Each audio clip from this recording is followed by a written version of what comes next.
Good morning बच्चों। पिछली class में हमने यकृत की बीमारियों के बारे में पढ़ा था। सबसे पहले हमने यकृत की बीमारी पीलिया के बारे में पढ़ा था। आज हम यकृत की दूसरी बीमारी सिरोसिस के बारे में पढ़ेंगे। सबसे पहले हम सिरोसिस की परिभाषा पढ़ेंगे कि सिरोसिस होता क्या है। सिरोसिस की स्थिति ऐसी होती है कि इसमें यकृत पूरी तरह डैमेज हो जाता है। इसके कारण यकृत की जो क्रियाशीलता है वो भी कम हो जाती है और यकृत की कोशिकाएं मर जाने लगती हैं और यकृत के तंतुओं में फाइब्रोसिस होने लगता है और वसा का अत्यधिक जमाव हो जाता है। प्रारंभिक अवस्था में सिरोसिस की पहचान नहीं हो पाती। यकृत पर दीर्घकाल तक की प्रक्रियाओं का प्रभाव पड़ता है। एकदम से यकृत जो होता है वो अपना इफेक्ट नहीं दिखाता, लेकिन लंबे समय तक कोई चीज़ यकृत की कोशिका क्षतिग्रस्त होती है तो यकृत की बीमारी हमें दिखने लग जाती है और यकृत का सिरोसिस पहचान में आने लगता है।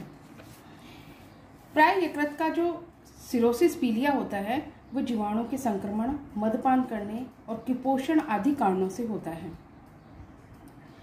कुपोषण, मद्यपान करने से यकृत की जो सेल्स होती है, कोशिकाएं होती हैं, वो नष्ट हो जाती हैं और उनका पुनर्निर्माण जो होता है वो बंद हो जाता है। इस स्थिति में फाइब्रोसिस होने लगता है, जिसके कारण यकृत अपना सही ढंग से कार्य नहीं कर पाता है और यकृत रोगग्रस्त हो जाता है। इस स्थिति को हम बोलते हैं सिरोसिस। जब यकृत सही ढंग से कार्य नहीं कर पाता, उसकी सेल्स नष्ट हो जाती हैं और फाइब्रोसिस की स्थिति आ जाती है, उस स्थिति को हम बोलते हैं सिरोसिस। यकृत के सिरोसिस 3 प्रकार के होते हैं। पहला आता है डिफ्यूज सिरोसिस, सेकंड है पोस्ट नेक्रोटिक सिरोसिस और थर्ड है biliary cirrhosis. Biliary cirrhosis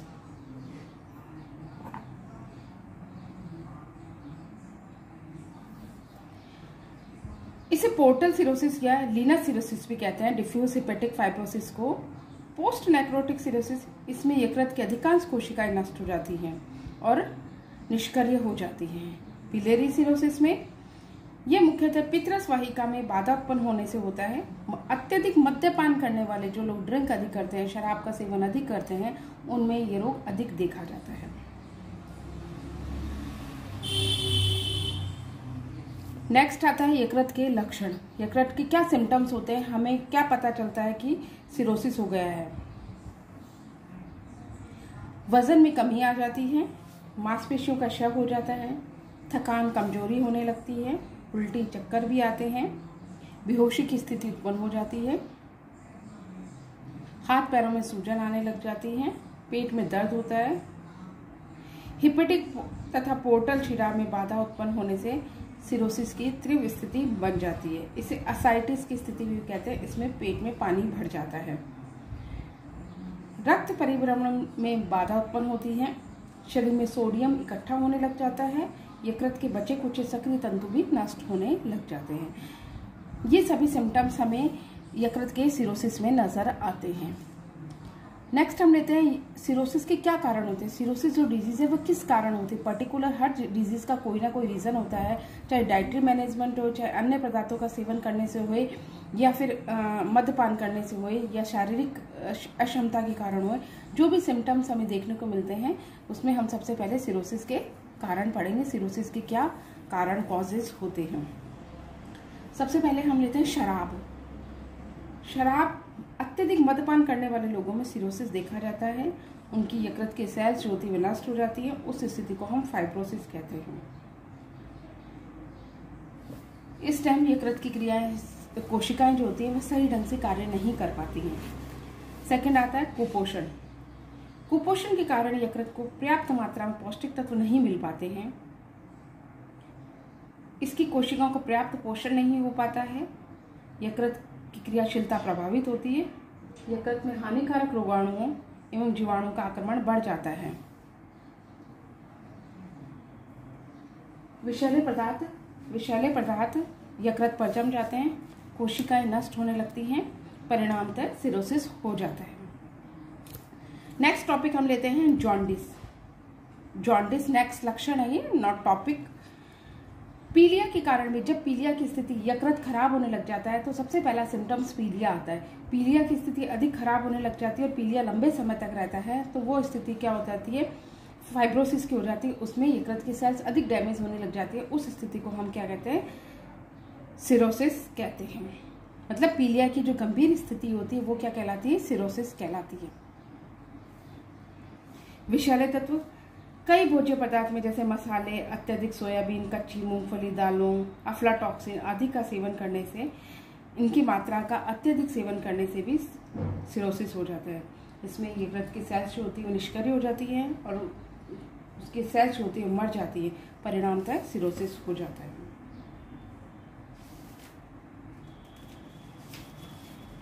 next आता है सिरोसिस के उपचार। उपचार मुख्य रूप से 3 चीजों का करना चाहिए, रेस्ट, मेडिसिन और डाइट। 3 इंपॉर्टेंट चीजें होती है हर डिजीज के अंदर। सबसे पहला हम लेते हैं रेस्ट। सिरोसिस का जो मरीज होता है उसको शारीरिक और मानसिक रूप से रेस्ट देना चाहिए, क्योंकि उसकी स्थिति जो होती है बहुत खराब हो जाती है। वह सही ढंग से कार्य नहीं कर पाता, उसको बेहोशी की स्थिति आने लग जाती है, उसको चक्कर आने लग जाते हैं, तो हमें पूर्ण रूप से उसको रेस्ट कराना चाहिए। सेकंड आता है हमारा मेडिसिन। डॉक्टर की सलाह में हमें मेडिसिन, दवाइयाँ देनी चाहिए। अपने हिसाब से दवाइयों का सेवन नहीं करना चाहिए। चिकित्सक की सलाह और निर्देशों का ध्यान रखना चाहिए। थर्ड आता है हमारा आहार। सिरोसिस के पीड़ित रोगियों का आहार बहुत इंपॉर्टेंट चीज होती है। उसको सामान्य आहार न देकर आहार को सुधार कर देना चाहिए। यह सुधार डाइटिशियन के द्वारा किया जाना चाहिए। तीव्र सिरोसिस की अवस्था में भी कोमा की स्थिति उत्पन्न हो जाती है। इस बात का विशेष डाइट में ध्यान देना चाहिए। नेक्स्ट आता है हमारा पौष्टिक तत्वों की मांग। पौष्टिक तत्वों की मांग में कि हमें कैसी डाइट देनी चाहिए, किन चीज़ों का ध्यान रखना चाहिए, सबसे इम्पोर्टेंट होता है। सबसे पहला आता है हमारा कैलोरी।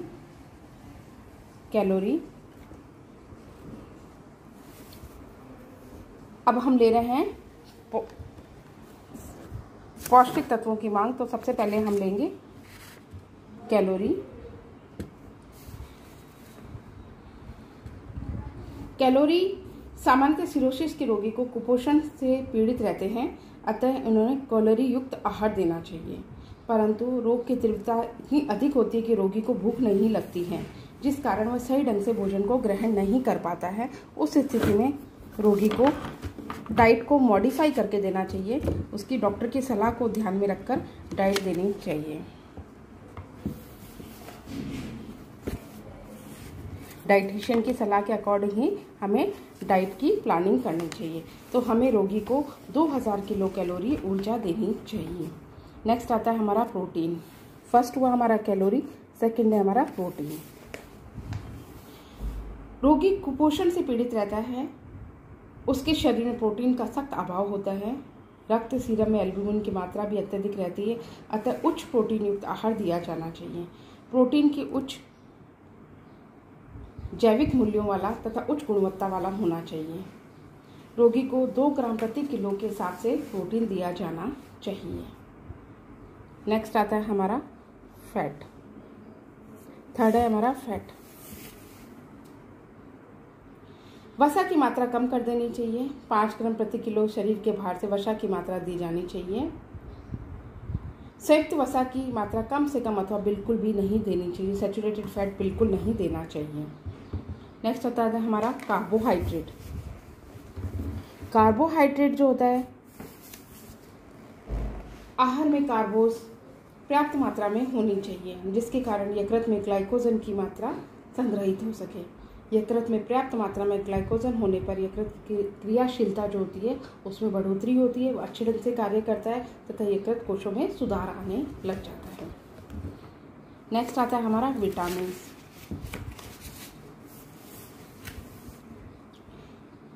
सिरोसिस से पीड़ित रोगी को सभी विटामिन ए, डी, ई, के, बी तथा सी पर्याप्त मात्रा में देने चाहिए। विटामिन की पूर्ति समय समय पर करनी चाहिए। अगर आवश्यक हो तो विटामिन की गोलियां भी देनी चाहिए। यदि रोगी माइक्रोसाइटिक एनीमिया से ग्रसित है तो उसे विटामिन B12 व फॉलिक एसिड भी दिया जाना चाहिए। इसके बाद आता है खनिज लवण। लास्ट आता है हमारा मिनरल्स, खनिज लवण। सिरोसिस के रोगियों को प्राय शारीरिक सूजन की शिकायत हो जाती है। सूजन की स्थिति में सोडियम का संग्रहण शरीर में के तंतुओं में होने लगता है, अतः सूजन की स्थिति में सोडियम की मात्रा कम कर देनी चाहिए। यह सोडियम बिल्कुल वर्जित कर देना चाहिए, परंतु लोहा, कैल्शियम व फास्फोरस की मात्रा कम नहीं करनी चाहिए। अब मुख्य रूप से आता है यकृत के सिरोसिस में आहार। उच्च कैलोरी युक्त आहार देना चाहिए, उच्च कैलोरी युक्त आहार देना चाहिए, उच्च प्रोटीन युक्त आहार देना चाहिए, उच्च कार्बोयुक्त आहार देना चाहिए, निम्न सोडियम युक्त आहार देना चाहिए, निम्न वसा युक्त आहार जो देना चाहिए। प्रिंसिपल ऑफ डाइट होती है वह इसकी सिरोसिस की ये होती है। ये तो हुआ। अब एक दिन की आहार तालिका बनाएंगे। सबसे पहले हमें चाय कॉफ़ी देनी चाहिए, फिर ब्रेकफास्ट में हमें ब्रेड दे देना चाहिए, 11 बजे से हमें अंगूर अनानास का जूस देना चाहिए, शाम को छाछ, चाय, कॉफ़ी, बिस्किट कुछ भी दे सकते हैं, रात को पका हुआ चावल, रोटी आदि, आलू पनीर की सब्जी आदि देना चाहिए। ये तो हुआ सिरोसिस। आज की क्लास में हमने सिरोसिस को कंप्लीट किया। अब लिवर डिजीज़ जो होता है उसकी पहली डिजीज़ थी पीलिया, सेकेंड डिजीज़ हुई हमारी cirrhosis, third disease hepatic coma हम कल की क्लास में पूरा करेंगे।